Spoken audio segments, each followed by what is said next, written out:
دوست آتے ہیں، خواتین بھی آتی ہیں، یہ بڑی پریشانیاں ہیں، سب کچھ ہے، بڑی پریشانی ہے۔ میں نے کہا بی بی آپ امتحان دے رہی ہیں، ایگزامینیشن ہال میں آپ کے لیے کوئی ریفریشمنٹ تو نہیں ہوتی، بلکہ آپ کو خود اڈے میں ڈالا جاتا ہے، اچھی خاصی آسان چیز کو الٹا سیدھا کر کے پیش کر دیا جاتا ہے۔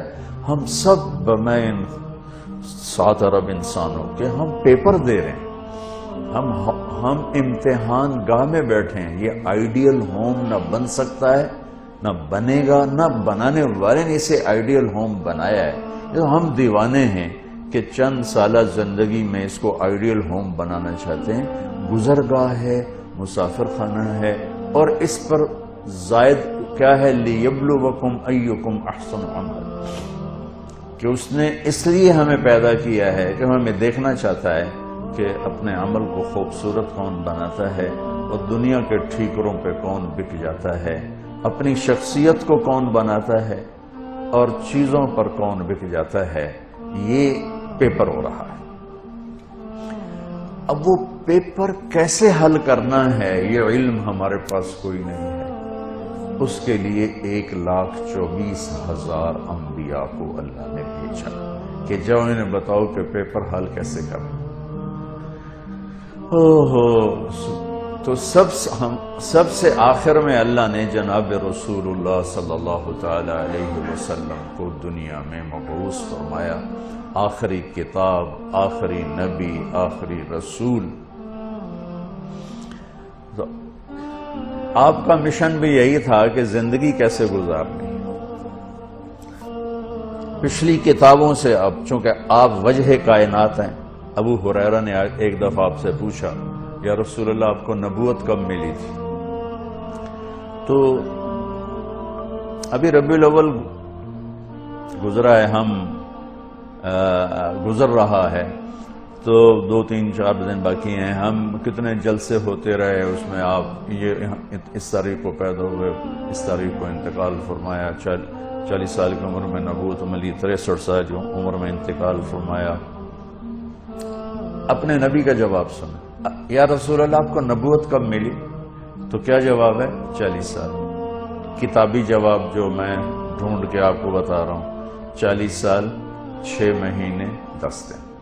اور یہ کیلکولیشن ہے محرم، صفر، ربیع الاول کے لحاظ سے، دسمبر، جنوری، فروری کے لحاظ سے نہیں، اس لحاظ سے عمر اور کم ہوگی۔ 40 سال 6 ماہ 10 دن۔ تو یہ تو کیلکولیٹڈ جواب تھا، تو آپ یہ جواب آپ نہ دیتے، آپ فرماتے ابو ہریرہ 40 سال کی عمر میں نبی بنا۔ لیکن میرے نبی نے جواب کیا دیا؟ کنت نبیًا وإن آدم بین الروح والجسد۔ ابو ہریرہ ابھی آدم کی مٹی کٹھی نہیں ہوئی تھی اور میں نبی بن چکا تھا۔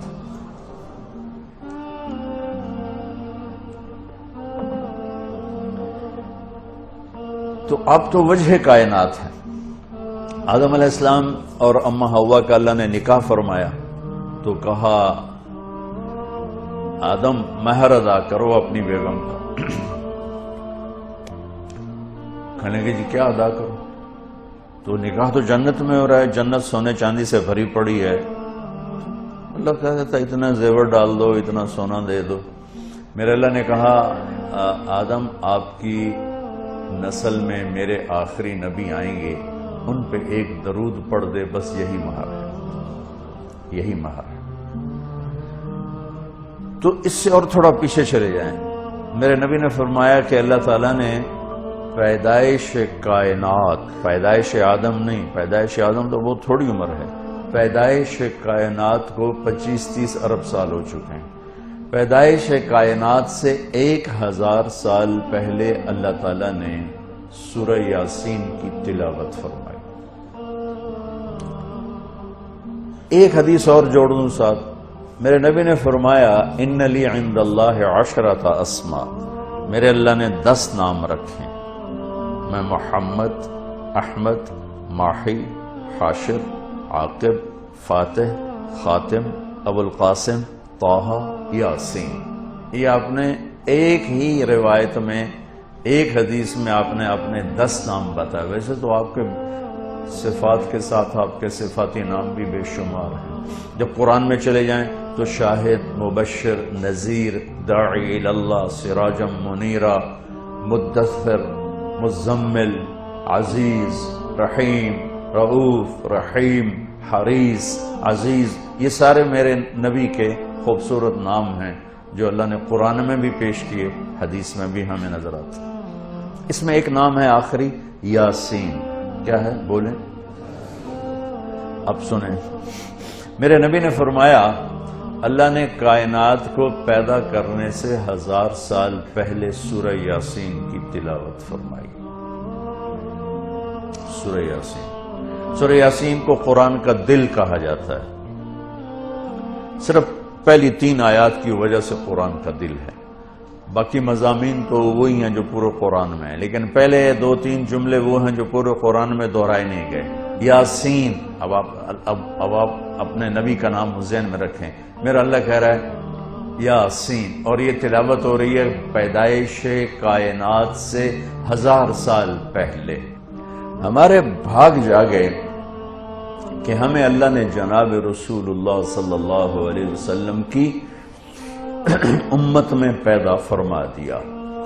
اس نے اپنے علم کامل کے ساتھ انبیاء کا سلسلہ جاری فرمایا، صرف اس ایک لِيَبْلُوَكُمْ أَيُّكُمْ أَحْسَنُ عَمَلًا، کہ تم میں اپنے عمل کو خوبصورت کون بناتا ہے اور تم میں کون اپنے عمل کو بدصورت بناتا ہے. اس نقطے کا علم انسان کے پاس نہیں ہے. اس نقطے کا علم انسان کے پاس نہیں ہے. استعداد موجود ہے. فَأَلْهَمَهَا فُجُورَهَا وَتَقْوَاهَا. تیرے اندر برائی کی پہچان بھی ڈال دی، برائی کا راستہ بھی تیرے اندر ڈال دیا،